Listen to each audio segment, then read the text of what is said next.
बिस्मिल्लाहिर्रहमानिर्रहीम। अस्सलाम वालेकुम। शमाल एचटी न्यूज़ के साथ मैं हूं अमार अल्फत। आपको बताते चले, नैब की टीम चेयरमैन पीटीआई से तफ्तीश के लिए अडयाला जेल में मौजूद है।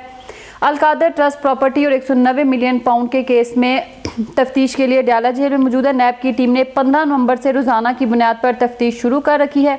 एहतसाब अदालत के जज मोहम्मद बशीर की अदालत ने 21 नवंबर तक पीटीआई चेयरमैन का रिमांड मंजूर कर रखा है।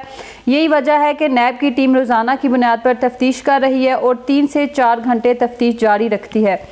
अलकादर ट्रस्ट प्रॉपर्टी और 190 मिलियन पाउंड केस में नैब की टीम चेयरमैन पीटीआई से तफ्तीश करने अडयाला जेल में मौजूद है। नैब की टीम ने 15 नवंबर से रोज़ाना की बुनियाद पर तफ्तीश शुरू कर रखी है। एहतसाब अदालत के जज मोहम्मद बशीर की अदालत ने 21 नवंबर तक पीटीआई चेयरमैन का रिमांड मंजूर कर रखा है। यही वजह है कि नैब की टीम रोज़ाना की बुनियाद पर तफ्तीश कर रही है और 3 से 4 घंटे तफ्तीश जारी रहती है।